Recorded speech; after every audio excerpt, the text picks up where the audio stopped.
শিক্ষাৰ্থীসকল তোমালোক সকলোকে শুভেচ্ছা জনাই আজিৰ ক্লাছ আৰম্ভ কৰিব বিচাৰিছোঁ। আমি ইয়াৰ আগৰটো ক্লাছত অৰ্থবিজ্ঞানৰ পৰিসৰ সম্পৰ্কে আলোচনা কৰিছিলোঁ আৰু আজি আমি অৰ্থবিজ্ঞানৰ কেইটামান মৌলিক ধাৰণাৰ বিষয়ে আলোচনা কৰিম। অৰ্থবিজ্ঞানৰ কিছুমান মৌলিক ধাৰণা আছে যি ধাৰণাসমূহৰ অৰ্থ আমি দৈনন্দিন জীৱনত ব্যৱহাৰ কৰা সেই ধাৰণাসমূহৰ অৰ্থতকৈ কিছু পৃথক।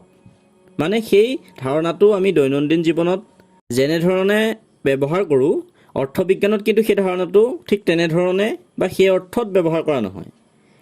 দৈনন্দিন জীৱনত ব্যৱহাৰ কৰা অৰ্থতকৈ কিছু পৃথকভাৱে বা বেলেগভাৱে সেই ধাৰণাটো অৰ্থবিজ্ঞানত ব্যৱহাৰ কৰা হয়।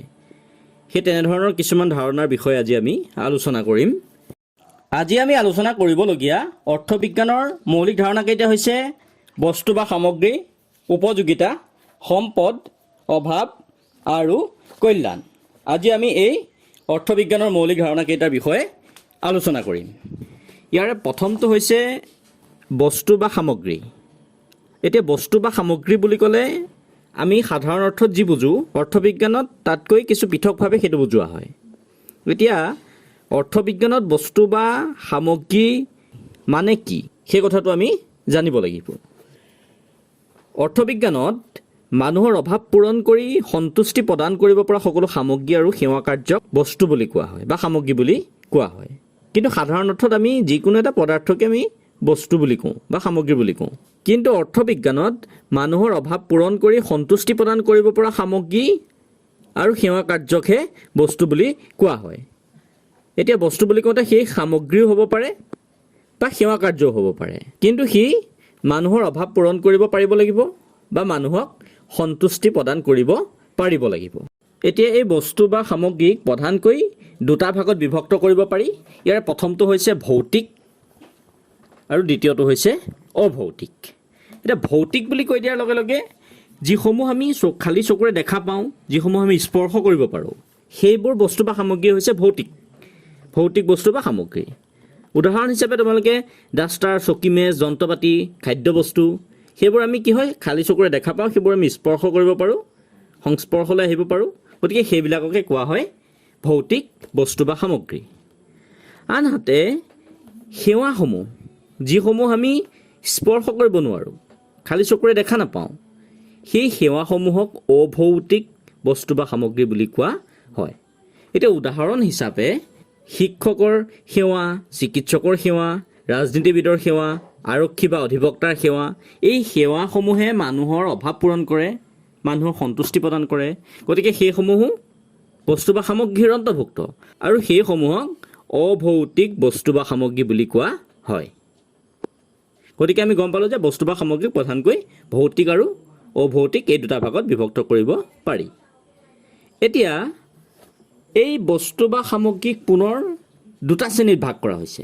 তাৰে প্ৰথমটো হৈছে মুক্ত বস্তু আৰু দ্বিতীয়টো হৈছে আৰ্থিক বস্তু। বস্তু বা সামগ্ৰীক দুটা শ্ৰেণীত বিভক্ত কৰা হৈছে। ইয়াৰ প্ৰথমটো হৈছে মুক্ত বস্তু আৰু দ্বিতীয়টো হৈছে আৰ্থিক বস্তু। এতিয়া মুক্ত বস্তু বুলি কওঁতে যিবিলাক বস্তু প্ৰকৃতিৰ মুক্তদান, যিবিলাক বস্তু আমি প্ৰকৃতিৰ পৰা মুক্তভাৱে লাভ কৰোঁ, সেইবোৰেই হৈছে মুক্ত বস্তু। মানে এই বস্তুসমূহ আমি প্ৰকৃতিৰ পৰা পোনপটীয়াভাৱে পাওঁ বা প্ৰকৃতিৰ পৰা পাওঁ, সেইসমূহক আমি ক্ৰয় কৰিব নালাগে বা সেইসমূহৰ বিনিময়ত আমি দাম বা মূল্য দিব নালাগে। প্ৰকৃতিয়ে আমাক প্ৰদান কৰে, আমি প্ৰকৃতিৰ পৰা মুক্তভাৱে সেই দ্ৰব্য বা সামগ্ৰীবোৰ পাওঁ। উদাহৰণ হিচাপে সূৰ্যৰ তাপ, বতাহ, বৰষুণৰ পানী ইত্যাদি এইসমূহ হৈছে মুক্ত বস্তু। আনহাতে আৰ্থিক বস্তু কোনবিলাক? যিবিলাক বস্তুৰ বিনিময়ত আমি মূল্য প্ৰদান কৰিব লাগে, যিবিলাক বস্তু আমি ক্ৰয় কৰিব লাগে, যিবিলাক বস্তু দৰ বা দাম দি আমি কিনিব লাগে, সেই বস্তুসমূহেই হৈছে আৰ্থিক বস্তু। এতিয়া এই আৰ্থিক বস্তুসমূহৰ যোগান চাহিদাতকৈ সীমিত। মানে বস্তুবোৰ যিমান পৰিমাণে উপলব্ধ তাতকৈ মানুহে বেছি পৰিমাণে বিচাৰে। এই আৰ্থিক বস্তুবোৰ যিমান পৰিমাণে উপলব্ধ হৈ থাকে তাতকৈ মানুহে সেই দ্ৰব্যবোৰ বেছি পৰিমাণে বিচাৰে আৰু সেইকাৰণে সেই বস্তুবোৰৰ মূল্য থাকে। সেইসমূহ সকলোৱে মুক্তভাৱে ব্যৱহাৰ কৰিব নোৱাৰে। সেই বস্তুসমূহ, সেই আৰ্থিক বস্তুসমূহ ব্যৱহাৰ কৰাৰ বিনিময়ত বা সেই আৰ্থিক বস্তুসমূহ সংগ্ৰহ কৰাৰ বিনিময়ত আমি দাম দিব লাগে বা মূল্য দিব লাগে, মানে আমি কিনিহে সেই দ্ৰব্য বা সামগ্ৰীসমূহ ব্যৱহাৰ কৰিব পাৰোঁ। এতিয়া উদাহৰণ হিচাপে বিজুলী বাতিৰ পোহৰ, খাদ্য বস্তু বা বস্ত্ৰ বা কাপোৰ, এইসমূহ হৈছে আৰ্থিক বস্তু আৰু এই বস্তুসমূহ আমি ক্ৰয় কৰিব লাগে, এই বস্তুসমূহৰ বিনিময়ত আমি মূল্য প্ৰদান কৰিব লাগে। গতিকে আমি গম পালোঁ যে বস্তু বা সামগ্ৰীক দুটা শ্ৰেণীত বিভক্ত কৰা হৈছে। ইয়াৰ প্ৰথমটো হৈছে মুক্ত বস্তু আৰু দ্বিতীয়টো হৈছে আৰ্থিক বস্তু। এতিয়া এই আৰ্থিক বস্তুক আকৌ পুনৰ দুটা ভাগত ভাগ কৰা হৈছে। ইয়াৰে প্ৰথমটো হৈছে ভোগ্য বস্তু আৰু দ্বিতীয়টো হৈছে উৎপাদক বস্তু বা মূলধনজাতীয় বস্তু। এতিয়া ভোগ্য বস্তু কি কোনবোৰ? যে যিবোৰ আৰ্থিক বস্তুৱে প্ৰত্যক্ষভাৱে আমাৰ অভাৱ পূৰণ কৰে, যিবোৰ আৰ্থিক বস্তুৱে প্ৰত্যক্ষভাৱে আমাৰ অভাৱ পূৰণত সহায় কৰে, সেই দ্ৰব্যসমূহক, সেই বস্তুসমূহকে ভোগ্য বস্তু বুলি কোৱা হয়। এতিয়া খাদ্য বস্তুসমূহ, সেইবোৰে প্ৰত্যক্ষভাৱে আমাৰ অভাৱ পূৰণ কৰিব পাৰে। এই মোবাইলটো, লেপটপটো বা কলমটো, সেইবোৰে প্ৰত্যক্ষভাৱে আমাৰ অভাৱ পূৰণ কৰিব পাৰে। গতিকে সেই বস্তুবোৰকে ভোগ্য বস্তু বুলি কোৱা হয়। আনহাতে মূলধনজাতীয় বস্তু বা উৎপাদক বস্তু কোনবিলাক? যিবিলাক বস্তুক উৎপাদন কাৰ্যত ব্যৱহাৰ কৰা হয়, অন্যান্য দ্ৰব্য সামগ্ৰী উৎপাদনত যিসমূহ বস্তু বা যিসমূহ আৰ্থিক বস্তু ব্যৱহাৰ কৰা হয়, সেই আৰ্থিক বস্তুসমূহক মূলধনজাতীয় বস্তু বা উৎপাদক বস্তু বুলি কোৱা হয়। এতিয়া বিভিন্ন ধৰণৰ যন্ত্ৰপাতিসমূহ, সেই যন্ত্ৰপাতিসমূহ বিভিন্ন দ্ৰব্য উৎপাদনত ব্যৱহাৰ কৰা হয়। গতিকে সেই যন্ত্ৰপাতিসমূহক মূলধনজাতীয় বস্তু বা উৎপাদক বস্তু বুলি ক'ব পাৰি। এতিয়া ট্ৰেক্টৰখন বিভিন্ন দ্ৰব্য উৎপাদনত বা কৃষি কাৰ্যত ব্যৱহাৰ কৰা হয়, হয়নে? গতিকে সেই ট্ৰেক্টৰখনক মূলধনজাতীয় বস্তু বুলি কোৱা হয়। গতিকে যিসমূহ দ্ৰব্য সামগ্ৰী উৎপাদন কাৰ্যত, বেলেগ বস্তু বা সামগ্ৰী উৎপাদন কাৰ্যত ব্যৱহাৰ কৰা হয়, সেই দ্ৰব্যসমূহক বা সেই বস্তুসমূহক মূলধনজাতীয় বস্তু বুলি কোৱা হয়। এতিয়া এই যিসমূহ ভোগ্য বস্তু, সেই ভোগ্য বস্তুসমূহক প্ৰস্তুত সামগ্ৰী বুলি কোৱা হয়। কিয় কোৱা হয়? কাৰণ সেই ভোগ্য বস্তুবোৰে প্ৰত্যক্ষভাৱে মানুহৰ অভাৱ পূৰণ কৰিব পাৰে আৰু সেইকাৰণে সেই ভোগ্য বস্তুসমূহক প্ৰস্তুত সামগ্ৰী বুলিও কোৱা হয়। আনহাতে মূলধনজাতীয় সামগ্ৰীসমূহ যিহেতু উৎপাদন কাৰ্যত ব্যৱহাৰ কৰা হয়, সেইকাৰণে এই মূলধনজাতীয় বস্তুসমূহক অন্তৱৰ্তী সামগ্ৰী বুলিও কোৱা হয়। গতিকে আমি গম পালোঁ যে বস্তুক দুটা শ্ৰেণীত ভাগ কৰা হয়। ইয়াৰে প্ৰথমটো হৈছে মুক্ত বস্তু আৰু দ্বিতীয়টো হৈছে আৰ্থিক বস্তু। আৰ্থিক বস্তুক আকৌ দুটা শ্ৰেণীত ভাগ কৰা হৈছে। প্ৰথমটো হৈছে ভোগ্য বস্তু আৰু দ্বিতীয়টো হৈছে মূলধনজাতীয় বস্তু। আৰু এই ভোগ্য বস্তুক প্ৰস্তুত সামগ্ৰী বুলি কোৱা হয় আৰু মূলধনজাতীয় বস্তুক অন্তৱৰ্তী সামগ্ৰী বুলি কোৱা হয়। অৰ্থবিজ্ঞানৰ আন এটা মৌলিক ধাৰণা হৈছে উপযোগিতা।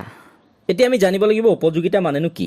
উপযোগিতা হৈছে কোনো বস্তুৰ বা সেৱাৰ মানুহৰ অভাৱ পূৰণ কৰিব পৰা ক্ষমতা। তাৰমানে বস্তুৰ বা সেৱাৰ অভাৱ দূৰ কৰিব পৰা যিটো গুণ বা ক্ষমতা, সেই ক্ষমতাটোৱেই হৈছে উপযোগিতা। এতিয়া আমাৰ পিয়াহ লাগিলে আমি পানী খাওঁ, পানীয়ে আমাৰ পিয়াহটো গুচাব পাৰে।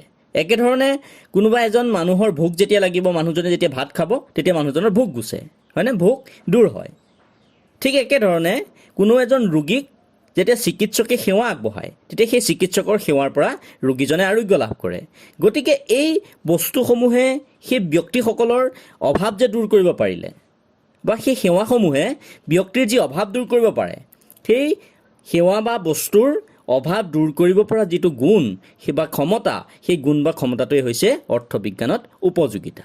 গতিকে আমি বুজি পালোঁ যে কোনো এটা বস্তু বা সেৱাৰ মানুহৰ অভাৱ দূৰ কৰিব পৰা বা অভাৱ পূৰণ কৰিব পৰা যিটো ক্ষমতা, সেই ক্ষমতাটোকেই উপযোগিতা বুলি কোৱা হয়। অৰ্থবিজ্ঞানৰ আন এটা মৌলিক ধাৰণা যিটো আমি জানিব লাগে, সেইটো হৈছে সম্পদ। এতিয়া সম্পদ মানে কি? আমি ইতিমধ্যে পাই আহিছোঁ যে মানুহৰ অভাৱ পূৰণ কৰি সন্তুষ্টি প্ৰদান কৰিব পৰা সকলো সামগ্ৰী আৰু সেৱা কাৰ্যক বস্তু বুলি কোৱা হয় অৰ্থবিজ্ঞানত। এতিয়া এই সকলোবোৰ বস্তু কিন্তু সম্পদ নহয়, গম পাইছেনে? সম্পদ হ'বৰ কাৰণে সেই বস্তুসমূহৰ কেইটামান বৈশিষ্ট্য বা গুণ থাকিব লাগিব। সকলো বস্তুৱে মানুহৰ অভাৱ পূৰণ কৰিব পাৰে, সকলো বস্তুৱে মানুহক সন্তুষ্টি প্ৰদান কৰিব পাৰে বা লাগিব, তেতিয়াহে সেই অৰ্থবিজ্ঞানত বস্তু বা সামগ্ৰী হ'ব। কিন্তু এই সকলোবোৰ বস্তু বা সামগ্ৰীক কিন্তু সম্পদ বুলি ধৰা নহয়। এতিয়া সম্পদ হ'বৰ কাৰণে যি চাৰিটা বৈশিষ্ট্য বা গুণ থাকিব লাগিব, সেইকেইটা হৈছে উপযোগিতা, অপ্ৰচুৰতা বা দুৰ্লভতা, হস্তান্তৰযোগ্যতা আৰু বাহ্যিকতা। তাৰমানে যিকোনো বস্তু বা সামগ্ৰীয়ে সম্পদ হ'ব নোৱাৰে, সম্পদ হ'বৰ কাৰণে উপযোগিতা, অপ্ৰচুৰতা বা দুৰ্লভতা, হস্তান্তৰযোগ্যতা আৰু বাহ্যিকতা এই 4টা গুণ বা বৈশিষ্ট্য থাকিব লাগিব। এতিয়া কোনো এটা বস্তু সম্পদ হ'বলৈ হ'লে সেই বস্তুটো মানুহৰ বাবে উপযোগী হ'ব লাগিব। মানে সেই বস্তুটোৱে বা সেই সেৱাটোৱে মানুহৰ অভাৱ পূৰণ কৰিব পৰা ক্ষমতা থাকিব লাগিব। তেতিয়াহে সি সম্পদলৈ ৰূপান্তৰিত হ'ব বা তেতিয়াহে সেই বস্তুটোক আমি সম্পদ বুলি ক'ম। কোনো এটা বস্তু বা সামগ্ৰী সম্পদ হ'বলৈ হ'লে থাকিবলগীয়া দ্বিতীয়টো বৈশিষ্ট্য বা গুণ হৈছে অপ্ৰচুৰতা বা দুৰ্লভতা। মানে সেই বস্তুটো দুৰ্লভ হ'ব লাগিব বা সেই বস্তুটোৰ যোগান সীমিত হ'ব লাগিব। সেই বস্তুটো অপৰ্যাপ্ত পৰিমাণে উপলব্ধ হ'ব নোৱাৰিব আৰু তেতিয়াহে সেই বস্তুটোক সম্পদ বুলি কোৱা হ'ব। মানে সেই বস্তুটোৰ যোগান সীমিত হ'ব লাগিব যাতে মানুহে দৰ বা দাম বা মূল্যৰ বিনিময়ত সেই বস্তুটো লাভ কৰে। মানে সেই বস্তুটো অপ্ৰচুৰ পৰিমাণে উপলব্ধ হ'ব নোৱাৰিব। সেই বস্তুটোৰ সীমাবদ্ধতা থাকিব লাগিব। সেই বস্তুটোৰ যোগান সীমিত হ'ব লাগিব যাতে মানুহে দৰ প্ৰদান কৰি বা দাম প্ৰদান কৰিহে সেই বস্তুটো লাভ কৰিব আৰু তেতিয়াহে সেই বস্তুটোক সম্পদ বুলি কোৱা হ'ব। সম্পদ হ'বলৈ হ'লে থাকিবলগীয়া তৃতীয়টো গুণ বা বৈশিষ্ট্য হৈছে হস্তান্তৰযোগ্যতা। মানে সেই বস্তুটো এজন ব্যক্তিৰ পৰা আন এজন ব্যক্তিলৈ হস্তান্তৰযোগ্য হ'ব লাগিব। এজন ব্যক্তিৰ পৰা আন এজন ব্যক্তিলৈ সেই বস্তুটো প্ৰদান কৰিব পৰা হ'ব লাগিব আৰু তেতিয়াহে সেই বস্তুটো সম্পদ বুলি কোৱা হ'ব। তাৰপিছত সম্পদ হ'বলৈ হ'লে আৰু এটা বৈশিষ্ট্য লাগিব বা আৰু এটা গুণ লাগিব, সেইটো হৈছে বাহ্যিকতা। মানে সেই বস্তুটো আমি স্পৰ্শ কৰিব পাৰিব লাগিব বা সেই বস্তুটো আমি খালী চকুৰে দেখিব পৰা হ'ব লাগিব। মানে সেই বস্তুটো ভৌতিক বস্তু হ'ব লাগিব। সেই বস্তুটো অভৌতিক হ'ব নোৱাৰিব। আমি দেখা পাব লাগিব সেই বস্তুটো বা সেই বস্তুটো আমি স্পৰ্শ কৰিব পৰা হ'ব লাগিব আৰু তেতিয়াহে সেই বস্তু বা সামগ্ৰীটোক আমি সম্পদ বুলি ক'ম। গতিকে আমি গম পালোঁ যে কোনো এটা বস্তু বা সামগ্ৰী সম্পদ হ'বলৈ হ'লে 4টা গুণ বা বৈশিষ্ট্য থাকিব লাগিব আৰু সেইকেইটা হৈছে উপযোগিতা, অপ্ৰচুৰতা বা দুৰ্লভতা, হস্তান্তৰযোগ্যতা আৰু বাহ্যিকতা। এতিয়া তোমালোকে এই উদাহৰণকেইটালৈ মন কৰা। এই সূৰ্যৰশ্মিৰ যোগান প্ৰচুৰ, মানে সেই সূৰ্যৰশ্মিৰ অপ্ৰচুৰতা গুণটো নাই আৰু সেইকাৰণে সূৰ্যৰশ্মি সম্পদ হ'ব নোৱাৰে। তাৰপিছত শচীন তেণ্ডুলকাৰে ভাল ক্ৰিকেট খেলে। শচীন তেণ্ডুলকাৰৰ যি ক্ৰীড়া প্ৰতিভা, সেই ক্ৰীড়া প্ৰতিভা অতুলনীয়, কিন্তু সেই ক্ৰীড়া প্ৰতিভা সম্পদ নহয়। কি কাৰণে সম্পদ নহয়? কাৰণ সেই ক্ৰীড়া প্ৰতিভা হস্তান্তৰযোগ্য নহয় বা সেই ক্ৰীড়া প্ৰতিভা বাহ্যিকতা নাই, যিহেতু অহস্তান্তৰযোগ্য আৰু বাহ্যিকতাবিহীন। গতিকে সেই শচীন তেণ্ডুলকাৰৰ ক্ৰীড়া প্ৰতিভা সম্পদ হ'ব নোৱাৰে। এতিয়া এই উদাহৰণকেইটালৈ মন কৰা। খাদ্যদ্ৰব্য, কাপোৰ কানি, চকী মেজ, কয়লা এই বস্তুসমূহৰ সম্পদ হ'বৰ বাবে প্ৰয়োজনীয় আটাইকেইটা গুণ বা বৈশিষ্ট্য আছে। এই বস্তুসমূহৰ উপযোগিতা, অপ্ৰচুৰতা বা দুৰ্লভতা, হস্তান্তৰযোগ্যতা আৰু বাহ্যিকতা এই আটাইকেইটা গুণ যিহেতু আছে, গতিকে সেই বস্তুসমূহক সম্পদ বুলি কোৱা হৈছে বা কোৱা হয়। গতিকে আমি গম পালোঁ যে কোনো এটা বস্তু সম্পদ হ'বলৈ হ'লে, অৰ্থবিজ্ঞানৰ মতে কোনো এটা বস্তু সম্পদ হ'বলৈ হ'লে সি ব্যৱহাৰযোগ্য হ'ব লাগিব, মানে তাৰ উপযোগিতা গুণটো থাকিব লাগিব। লগতে সি মূল্যৱান হ'ব লাগিব, মানে দুৰ্লভ হ'ব লাগিব। তাৰ যোগান অপ্ৰচুৰ হ'লে নহ'ব। লগতে সি সেই বস্তু বা সামগ্ৰীটো এজন মানুহে আন এজনক দিব পৰা হ'ব লাগিব, মানে সি হস্তান্তৰযোগ্য হ'ব লাগিব। তাৰপিছত সেই বস্তুটোৰ ভৌতিক অস্তিত্ব বা বাহ্যিকতা থাকিব লাগিব আৰু এই গুণকেইটা থাকিলেহে অৰ্থবিজ্ঞানৰ মতে কোনো এটা বস্তু বা সামগ্ৰীক সম্পদ বুলি কোৱা হ'ব। অৰ্থবিজ্ঞানৰ আন এটা মৌলিক ধাৰণা হৈছে অভাৱ। এতিয়া অভাৱ শব্দটো আমি শুনি থাকোঁ বা অভাৱ শব্দটোৰ সৈতে আমি পৰিচিত। যেতিয়া কোনো এটা বস্তু আমাৰ হাতত নাথাকে বা কোনো এটা বস্তুৰ আমাৰ বাবে অতি প্ৰয়োজনীয় হৈ পৰে কিন্তু সেই বস্তুটো আমাৰ ওচৰত নাথাকে, তেতিয়া আমি সেইটোক অভাৱ বুলি কওঁ। কিন্তু অৰ্থবিজ্ঞানত অভাৱ বুলি ক'লে আমি কি বুজোঁ? যে কোনো এটা বস্তুৰ পৰা উপযোগিতা লাভৰ আকাংক্ষাৰ সৃষ্টি হোৱাকে অভাৱ বুলি কোৱা হয়। মানে কোনো এটা বস্তুৰ পৰা উপযোগিতা লাভ কৰা বা সন্তুষ্টি লাভ কৰাৰ আকাংক্ষা যেতিয়া আমাৰ মনত সৃষ্টি হ'ব, তেতিয়া সেই অৱস্থাটোক আমি অভাৱ বুলি ক'ম। আন কথাত কোনো এটা বস্তুৰ ব্যৱহাৰ অত্যাৱশ্যকীয় হৈ পৰা অৱস্থাই হ'ল অভাৱ। মানে কোনো এটা বস্তু যেতিয়া আমাৰ বাবে প্ৰয়োজনীয় হ'ব বা অতি প্ৰয়োজনীয় হ'ব বা অত্যাৱশ্যকীয় হ'ব, তেতিয়া সেই অৱস্থাটোক আমি অভাৱ বুলি ক'ম। এতিয়া ধৰি লোৱা আমাৰ ভোক লাগিছে, গতিকে সেই ভোক দূৰ কৰিবৰ কাৰণে আমাৰ আহাৰৰ প্ৰয়োজন হ'ল। গতিকে সেই অৱস্থাটো মানে আহাৰৰ প্ৰতি আমাৰ যে আকাংক্ষা এটা সৃষ্টি হ'ল, সেই অৱস্থাটোক অভাৱ বুলি ক'ম। আনহাতে দৈনন্দিন ব্যস্ততাৰ মাজত যেতিয়া আমি অৱসাদ দূৰ কৰিবৰ কাৰণে গান শুনাৰ আকাংক্ষাৰ সৃষ্টি হ'ব, তাক আমি অভাৱ বুলি ক'ম। এতিয়া আমি জীয়াই থাকিবৰ বাবে ভাত, কাপোৰ, ঘৰ দুৱাৰ ইত্যাদি আমাৰ অত্যাৱশ্যকীয়, কিন্তু এইবোৰ যেতিয়া নাথাকিব সেই নাথাকালৈকে ই অভাৱ হিচাপেই বিবেচিত হ'ব বা তেতিয়ালৈকে আমি সেইবোৰৰ অভাৱ থকা বুলিয়ে ক'ম। এতিয়া আমি অৰ্থবিজ্ঞানৰ আন এটা মৌলিক ধাৰণাৰ বিষয়ে আলোচনা কৰিম আৰু সেইটো হৈছে কল্যাণ। এতিয়া কল্যাণ মানে হৈছে কাৰোবাৰ মংগল সাধন কৰা বা ভাল কৰা যিটো কাৰ্য সেইটোকে কল্যাণ বুলি কোৱা হয়। এতিয়া এই কল্যাণ দুই প্ৰকাৰৰ। প্ৰথমটো হৈছে অৰ্থনৈতিক কল্যাণ আৰু দ্বিতীয়টো হৈছে অনা অৰ্থনৈতিক কল্যাণ। অৰ্থনৈতিক কল্যাণ মানে কি, যে যিবোৰ কল্যাণ মুদ্ৰাৰ মাধ্যমত সাধন কৰিব পাৰি বা মুদ্ৰাৰ জৰিয়তে সাধন কৰিব পাৰি সেইবোৰ কল্যাণকে অৰ্থনৈতিক কল্যাণ বুলি কোৱা হয়। এতিয়া কোনোবা এজন চিকিৎসকে ধৰি লোৱা ৰোগী এজনক চিকিৎসা কৰিছে, গতিকে চিকিৎসকজনে ৰোগীৰ কল্যাণ সাধন কৰিছে, কিন্তু সেই কল্যাণ সাধন কৰাৰ বিনিময়ত ৰোগীজনে চিকিৎসকক মুদ্ৰা প্ৰদান কৰিবলগীয়া হ'ব। গতিকে সেই কল্যাণ টকাৰ মাধ্যমেৰে সাধিত হৈছে বা মুদ্ৰাৰ মাধ্যমেৰে সাধিত হৈছে, আৰু গতিকে সেই কল্যাণক কোৱা হ'ব অৰ্থনৈতিক কল্যাণ। আনহাতে কিছুমান কল্যাণ আছে যিবোৰ কল্যাণ নৈতিক আৰু সামাজিক কল্যাণ, যিবোৰ কল্যাণক মুদ্ৰাৰে জুখিব নোৱাৰি, সেই কল্যাণেই হৈছে অনা অৰ্থনৈতিক কল্যাণ।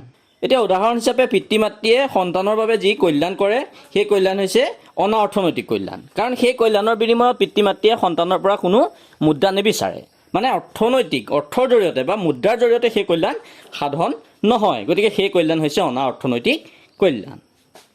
গতিকে আমি গম পালোঁ যে কল্যাণ দুই প্ৰকাৰৰ, এটা হৈছে অৰ্থনৈতিক কল্যাণ আৰু এটা হৈছে অনা অৰ্থনৈতিক কল্যাণ। অৰ্থনৈতিক কল্যাণ মুদ্ৰাৰ মাধ্যমেৰে সাধন কৰিব পাৰি, কিন্তু অনা অৰ্থনৈতিক কল্যাণ মুদ্ৰাৰ জৰিয়তে সাধিত নহয়, মুদ্ৰাৰ মাধ্যমেৰে সাধন কৰিব নোৱাৰি বা মুদ্ৰাৰে জুখিব নোৱাৰি। এতিয়া আমাৰ অৰ্থনীতিত বা অৰ্থবিজ্ঞানত অৰ্থনৈতিক কল্যাণৰ বিষয়েহে বিশেষভাৱে আলোচনা কৰা হয়। এই যি কল্যাণৰ দুটা প্ৰকাৰ আছে, সেই দুই প্ৰকাৰৰ কল্যাণৰ ভিতৰত অৰ্থনৈতিক কল্যাণৰ বিষয়েহে অৰ্থবিজ্ঞানত বিশেষভাৱে আলোচনা কৰা হয়। গতিকে আজি আমি অৰ্থবিজ্ঞানৰ এই 5টা মৌলিক ধাৰণাৰ বিষয়ে আলোচনা কৰিলোঁ। এতিয়া তোমালোকে এই প্ৰশ্নকেইটা লিখি লোৱা আৰু উত্তৰসমূহ নিজৰ নিজৰ বহীত কৰিবা।